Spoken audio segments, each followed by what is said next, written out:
네, 21절부터입니다. 이제 예수님께서 지금부터는 예수님의 순환과 죽음에 대해서 말씀을 하십니다. 비로소 나타내시니 이제 그 지금부터 이제 예수님께서 이제 죽음과 고난에 대해서 말씀을 하시는 거죠. 이미 이때는 예수님의 공생의 기간 중에 후반기이고 제자들이 이제 또 그 바로 직전에 위대한 고백을 또 했기 때문에 예수님께서 이제 때가 됐다고 생각을 하신 겁니다. 그래서 말씀을 하신 건데 이 말씀을 제자들이 딱 이해를 하지는 못했을 거예요. 왜냐하면 제자들은 다 예수님 봤을 때 사실 그냥 예수님을 따라다녔던 무리들이랑 같은 생각을 가지고 있었거든요. 뭐냐면 예수님께서 정치적인 메시아로 오셨다. 물론 이제 그렇다고 이제 무리들과 그냥 예수님을 막 따라다녔던 무리들, 예, 군중들과는 조금 그래도 제자들은 좀 달랐습니다. 제자들은 헌신되었으니까요. 그리고 예수님께 많은 가르침을 받았기 때문에 그런 군중들과 분명히 다른 부분이 있었지만 한계가 있었던 거죠.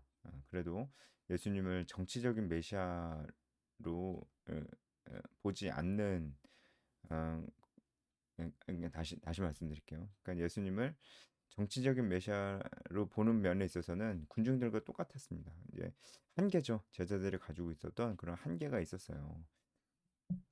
그런데 예수님이 내가 이제 고난을 받을 거야. 그리고 죽을 거야. 그리고 다시 살아날 거야. 그러니까 이 얘기들이 하나도 믿을 수가 없는 거죠. 어, 예수님께서 정치적인 메시아로서 굉장한 파워를 가지고 로마를 물리치셔야 되는데 아니 고난을 받으신다니 또 고난을 받으시는데 뭐 로마에 대항해서 막 대항하다 보면 고난도 받을 수 있으니까 근데 그런 것도 아니고 같은 유대인들 안에서 고난을 받으신다니 그리고 죽으신다니 아니 죽으면은 다 끝나는 거잖아요. 죽으신다니 메시아께서 이게 무슨 말인가. 근데 그 다음엔 더 이해가 안 가요. 다시 살아나신대요. 이게 도대체 무슨 말인가? 이것도 비유인가? 이건 뭐 숨겨진 뜻이 무슨 있는 건가? 뭐 그런 별의별 생각이 아마 다 들었을 거예요. 분명한 거는 제자들이 이해를 못했습니다. 아마 이제 이해하고 싶지도 않았고 받아들일 수가 없었을 것입니다. 그래서 그 중에서 이제 베드로가 항변해서 말씀을 드렸죠. 근데 베드로만 이렇게 생각한 게 아닙니다. 제자들이 다 이렇게 생각을 했습니다. 근데 이것도 이제 베드로가 대표해서 얘기한 걸 수도 있습니다. 어쨌든 베드로가 예수님을 붙들고 항변해서 이렇게 얘기를 했습니다. 어, 그러니까 베드로가 바로 직전에 위대한 고백을 하잖아요. 그런데 지금 바로 태도가 돌변해서 지금 예수님 붙들고 막 이렇게 대들듯이 이렇게 얘기하는 게 어떻게 된 거냐 이게 이렇게 생각할 수도 있지만 사실 위대한 고백을 베드로가 했던 것도 맞고 지금 이렇게 막 따지듯이 얘기하는 것도 베드로가 하는 게 맞습니다. 그러니까 제가 어제도 말씀드렸듯이 베드로가 주는 그리스도시요 살아계신 하나님의 아들입니다. 이렇게 얘기할 때 이 위대한 고백을 할때 베드로가 그것은 자신의 고백 안에서 자신의 믿음대로 얘기를 했지만 완전히 이해하지는 못했어요. 그러니까 베드로가 이해하지 못했던 건 무엇이냐면 예수님께서 메시아고 그 그리스도시고 하나님의 아들이시라는 것을 믿었지만 그 예수님께서 정치적인 파워를 가지고 이스라엘을 로마의 속국으로부터 해방시켜줄 그런 사명을 가지고 오신 게 아니고 온 인류를 죄에서부터 해방시켜줄 그런 사명을 가지고 오셨으며 그 방법 또한 죽음이란 것을 통해서 또 부활이라는 것을 통해서 그 목적을 실현시키실 것이다라는 것까지는 베드로는 알지 못했습니다. 근데 지금 이상한 얘기를 들은 거죠. 베드로는 이제 어, 그렇게 예수님을 바라보고 있던 중에서 아주 이상한 얘기를 듣고 이제 항변하여서 얘기를 한 것입니다. 여기서 예수를 붙들고 항변하여서 이제 얘기를 했다라고 했을 때 이게 예수님 붙들고 이 헬라어로 보면은 꾸짖기 시작하였다는 거예요. 예수님을 꾸짖었대요. 그러니까 이게 곱게 곱게 얘기한 게 아닙니다. 예수님 앞에서 굉장히 이제 거칠게 얘기한 겁니다. 어, 그러면서 주여 그리 마옵소서 이렇게 얘기하는데, 이것은 베드로가 예수님께 말씀드렸다기보다는 하나님을 향한 간구라고 볼 수 있습니다. 헬라어로 보면은 주여 당신에게 자비가 있기를 이렇게 볼 수 있습니다. 그러니까 하나님께서 당신에게 자비를 베푸시기를 이렇게 얘기를 한 겁니다. 어쨌든 그 일이 이루어지면 안 됩니다라는 취지로 예수님께 얘기를 했고, 예수님께서 돌이키셨습니다. 그래서 돌이키셨다는 것은 이제 예수님께서 그 몸을 제자들을 향해서 이렇게 트셨다는 거예요. 그러니까 제자들 전체에게 예수님께서 말씀을 하신 것입니다. 이제 마가복음 보면 그렇게 제자들을 보시고 베드로를 꾸짖었다고 그렇게 나와 있거든요. 그러니까 제자들도 다 베드로와 똑같은 생각이었습니다. 사탄아 내들어 물러가라 이렇게 얘기를 하시죠. 사실 베드로가 지금 예수님께 그 고난을 당하지 마십시오, 죽지 마십시오 이렇게 얘기한 것은 사실 광야에서 사탄 마귀가 예수님을 유혹했던 그 내용과 아주 똑같습니다. 사탄 마귀가 광야에서 예수님을 어떻게 유혹했냐 했나요? 저라면은 다 주겠다. 이렇게 얘기를 했잖아요. 이 모든 영광을 다 주겠다. 그러니까 죽지 말고 고난 당하지 말고 이 영광을 취해라. 이게 사탄 마귀의 어떤 유혹이었잖아요.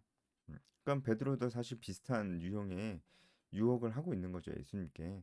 그런 의미에서 사탄아 내들어 물러가라 이렇게 말씀을 하신 거고, 너는 나를 넘어지게 하는 자로다 이렇게 말씀을 하신 겁니다.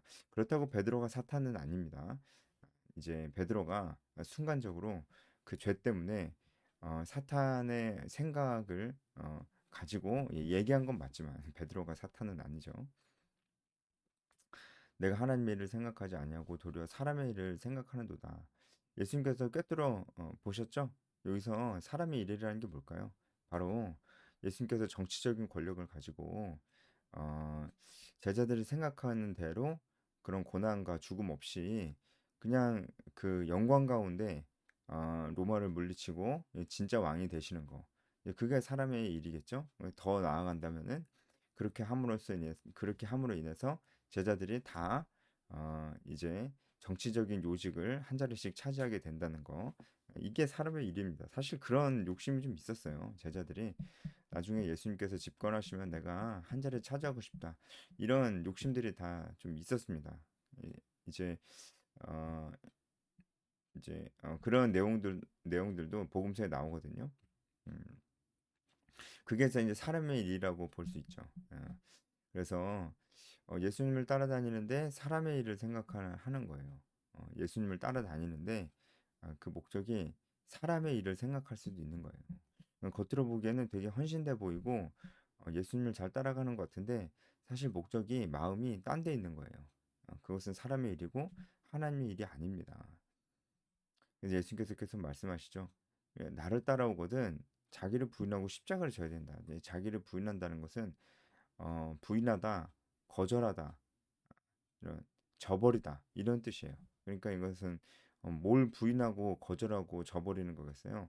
내 안에 있는 어떤 욕구, 세상의 어떤 욕심들 그런 것들을 다 포기해야 된다라고 말씀을 하시는 거죠. 내가 하고 싶은 거, 어떤 욕심들, 남들 다 아는 거, 뭐 그런 것들을 포기해야 된다 이렇게 말씀을 하시는 거죠. 지금 제자들이 욕심이 있잖아요. 한 차례 하고 싶은 그런 욕심이 있고 또 어쨌든 민족주의적인 욕심도 있을 거예요. 우리 민족 이제 식민지 생활 청산해야 되지 않겠냐 이런 어, 민족주의적인 어떤 그런 욕심도 있었을 거예요. 그런 거 다 포기하고 저버려라. 그런 의미에서 자기를 부인해라. 이렇게 말씀하신 걸 수 있습니다. 그러니까 자기를 부인해라. 그러니까 우리도 항상 말씀 보려고 하고 기도하려고 하면 항상 시간이 없잖아요. 그리고 우리가 다른 사람도 전도해야 되고 순모임도 해야 됩니다. 제자화 해야 되잖아요. 제자화하려면 시간을 내야 됩니다. 지금 제가 말씀드린 거 다 시간을 내야 되는 문제들이에요. 특히 이제 자신의 신앙을 위해서 시간 내는 것은 사람들이 대부분 그것도 많이 안 내지만 그래도 그것까지는 사람들이 어, 열정이 있는 사람들은 그 시간을 아까워하지 않습니다. 자신의 신앙을 위해서 새벽기도 매일 나가고 금요철에 나가고 뭐 예배 많이 드리고 봉사하고 하는 거 그런 거는 아니 봉사는 뭐 아니라고 할지라도 예배 많이 드리고 새벽기도 나가고 이런 것들은 막 힘내서 막 합니다. 예. 그런데 그거 다 자기한테 유익할 뿐이잖아요. 그쵸? 그래, 근데 자기한테 유익한 건 막 해요. 어. 근데 다른 사람들을 위해서 시간을 쏟는 건 안 합니다. 어, 맨날 시간 없다고 그래요. 왜 그럴까요? 결국은 자기를 부인하지 않아서 그래요. 자기 부인하는 게 뭐라고 그랬어요? 포기하는 거예요. 포기하는 거. 남들 하는 거 다 하면서 우리가 주님 따라갈 수가 없습니다. 예. 여기 그냥 자기를 부인하라는 게 막 세상적인 어떤 막 무슨 탐욕 막 이런 것들 어? 그런 것들 내려놔라. 단순히 그게 아니에요. 우리가 그냥 소소한 취미 생활 즐기는 거 그런 것들 다 포기하라는 겁니다.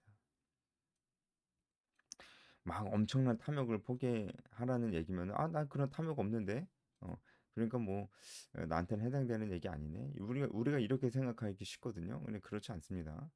그냥 우리가 뭐 워라밸이라고 하면서 그냥 내가 소소하게 취미 생활하는 거 그런 것들도 다 포기해야 될 수도 있어요. 뭐 시간이 맨날 없다고 하니까 그럼 그런 것들 포기해야 되잖아요. 그렇죠? 그래서 그런 것들을 포기하는 것이 바로 자기를 부인하는 것입니다. 결국은 자기 십자가를 지는 겁니다. 이 당시에 이제 십자가에 달리는 죄수들은 자기 십자가를 지고 올라갔죠. 예수님도 자기 십자가를 지고 올라가셨죠. 그 과정이 굉장히 고난과 어려움이 따랐잖아요. 우리도 마찬가지로. 그러니까 십자가를 지고 예수님과 함께 십자가에 못 박히러 우리도 이 고난의 삶을 예수님께서 밟으셨던 그 고난의 삶을 우리도 밟아야 된다는 거예요. 예수님 따라간 삶은 이렇게 고난이 반드시 따라갑니다. 우리가 어떻게 그냥 안 믿는 사람들과 똑같이 살 수 있을까요? 절대 그럴 수가 없잖아요. 아니, 생각해 보세요. 우리가 안 믿는 사람들과 똑같이 살 수가 없잖아요. 그럼 뭐가 고난입니까? 뭐 예수 믿으면서 받으시는 고난이 있습니까? 뭐 그 주일에 쉬어야 되는데 예배 드리러 가는 게 그게 힘들죠. 근데 그게 고난입니까? 아니 그게 십자가를 지는 삶이겠어요. 지금 여기서 십자가를 지고 나를 따르라고 하실 때, 주일에 쉬어야 되는데 교회 가는 거 그거 진짜 힘든데 이게 내 십자가다 그거겠어요. 그건 아니겠죠. 그건 너무나 당연한 것이고 그거 자기한테 유익할 뿐이에요. 아니 자기 좋으라고 교회 예배드리러 가는 거잖아요. 그게 십자가는 아니겠죠. 아니죠. 예? 그러면 예수 믿으면서 지시는 십자가가 뭡니까? 결국은 복음을 전해야 됩니다. 복음을 전할 때 진짜 십자가를 지는 삶이 나아요. 그리고 누군가 한 영혼을 품고 가르치고 훈련시키시는 영적 리더의 삶을 사셔야 돼요. 그래야 진짜 그게 힘들거든요. 시간 내야 되고 말씀드렸잖아요. 시간 내야 되고 누군가에게 마음을 써야 된다는 거. 이거 이게 바로 십자가를 지는 삶이에요. 제가 뭐 늘 말씀드렸지만 다시 한번 권하자면 여러분 사람을 섬기십시오. 기능적인 일보다는 뭔가 뭐 악기를 다루고 노래를 하고 뭔가 행정적인 일을 하고 뭐 음식을 만들어주고 이런 기능적인 청소를 하고 이런 기능적인 봉사도 아주 중요한 봉사지만 그거보다는 사람을 책임지시고 사람을 섬기시고 말씀을 가르치십시오. 예, 그게 영적인 리더의 삶이에요. 그렇게 만약에 하신다면은 아, 이 십자가를 지는 삶이 어떤 건지 알 거예요. 반드시 사람을 상대하시는 봉사를 하십시오. 그게 제일 힘듭니다. 왜냐하면 사람이 약하기 때문에. 그게 우리가 십자가를 지는 삶이 아닐까요? 네. 그렇죠. 그러니까 결국은 제자들이 어떤 생각을 하는지 예수님께서 다 간파하시고 얘네들이 십자가를 질 생각이 없거든요, 지금. 예. 나 한 자리 할 생각만 있지. 어, 그래서 그거 안 된다. 예수님께서 바로 직전에도 말씀하셨잖아요. 사두개인의 누룩과 바리새인의 누룩을 조심하라고. 이게 제자들의 마음을 다 아시고 하시는 말씀이었습니다. 그래서 26절에 만일 온천하를 얻고도 제 목숨을 잃으면 뭐가 유익하겠냐. 그러니까 지금 제자들이 온천하를 얻고 싶은 마음이 있는 거죠. 그런데 그들은 제 목숨도 다 잃게 생긴 거예요. 왜요? 죄 가운데 있으니까. 그렇죠? 결국은 예수님을 진심으로 예수님을 진정으로 믿고 예수님을 나의 구주 나의 하나님으로 영접하면은 우리가 나를 부인하고 십자가를 지는 삶을 살 수밖에 없습니다. 이렇게 되면은 우리가 모든 것을 다 포기해야 돼요. 사실은 그렇게 우리가 모든 것을 포기하고 내 목숨까지도 아까워하지 않으면서 살 때, 사실은 그럴 때 천하를 얻게 되는 것입니다. 제자들이 결국은 그 삶을 살아냈습니다. 자기의 목숨을 아까워하지 않았고요. 그리고 모든 것을 다 포기하고 십자가를 지고 살았습니다. 온 천하를 얻고 싶었던 그런 정치적인 야욕들 다 포기하고 자기 목숨까지도 포기하고 그렇게 살았더니 결국은 어떻게 되었습니까? 제자들이 천하를 얻었잖아요. 제자들을 통해서 복음이 전해졌잖아요. 제자들을 통해서 어쨌든 사도 바울도 복음을 듣게 됐고, 그리고 그렇게 전해진 복음이 지금 우리에게까지 이르게 되었습니다. 결국은 그들이 자기 목숨을 아까워하지 않았을 때 그 복음이 천하를 천하에 다 전해지게 된 것이고 천하를 얻게 된 것입니다. 그래서 예수님께서 어, 그 말씀을 하시는 거죠. 인자가 아버지의 영광으로, 인자라는 말씀을 왜 하는지 제가 저번에 말씀드렸죠. 인자라는 말을 하시는 것 자체가 예수님이 메시아성을 나타내시는 것입니다. 그 천사들과 함께 오리니 그때 각 사람이 행한 대로 갚으리라. 결국은 행한 대로 갚으십니다. 그 얘기는 뭐겠어요? 행함으로 구원받는다는 게 아니고요. 우리 믿음은 반드시 행함으로 증명된다는 거예요. 우리 믿음은 반드시 행함으로 나타난다는 거예요. 그래서 결국은 행한 대로 갚으시는 겁니다. 행함이 구원의 조건이 아닙니다. 그건 절대로 아니에요. 하지만 우리가 믿는다면 행함으로 나타나는 것입니다. 그러면은 어떻게 우리의 행함은 어떻게 나타나야 될까요? 십자가를 지는 형태로 나타나야 되는 거죠. 자기를 부인하고 십자가를 지는 형태로 우리의 행함이 나타난다는 거예요. 그것을 보고 갚으신다는 거예요. 다시 말씀드리지만 십자가를 지는 삶은 결국은 복음을 전하고 제자를 삼는 삶, 여기서 벗어날 수가 없습니다. 다른 사람을 위하는 삶, 여기서 벗어날 수가 없습니다. 28절 좀 난해한 구절입니다. 여기 서 있는 사람 중에 죽기 전에 인자가 오는 것을 볼 자도 있느니라. 이게 왜 어려운 구절인지 알겠죠? 예수님께서 지금 오셨습니까? 안 오셨습니까? 지금도 안 오셨잖아요. 그렇죠? 근데 제자들은 지금 다 죽었잖아요. 제자들은 예수님 재림하시는 거 다 못 봤어요. 우리도 못 봤는데요. 제자들도 다 못 봤어요. 그럼 이 말씀은 틀렸냐? 그게 아닙니다. 여기서 인자가 왕권을 가지고 온다고 하는 이 말씀은 예수님의 육체적 재림이 아니라 성령께서 오시는 것을 말씀하시는 것이다라는 것이 학자들의 의견입니다. 물론 이제 뭐 여러 가지 다른 의견들도 있는데 난해 구절이 맞습니다. 하지만 현재까지는 가장 어, 이제 유력한 해설은 예수님께서 육체적 재림을 두고 말씀하신 게 아니고 성령께서 오실 것을 성령께서 성령으로 이제 오실 것을 말씀하신 것이다. 그래서 실제로 마가의 다락방에서 성령 강림 사건이 있었죠. 그렇게 그 사건이 있음으로 인해서 이제 이 말씀이 성취가 됐다. 이렇게 볼 수가 있습니다. 이제 27절, 28절은 예수님께서 위로를 해주시는 거예요. 왜냐하면 26절까지 십자가를 져야 되고 너네 고난을 받아야 되고 목숨도 잃을 수 있고 막 이런 말씀을 하셨어요. 이제 근데 예수님께서 27, 28절에는 하지만 괜찮아. 너네도 고난 받을 건데 괜찮아. 왜냐면 내가 다시 올 거야. 이렇게 말씀을 하신 거죠. 그리고 성령께서 오실 거야. 너네 도와주실 거야. 이렇게 위로의 말씀을 하신 겁니다. 네, 오늘 여기까지 하겠습니다.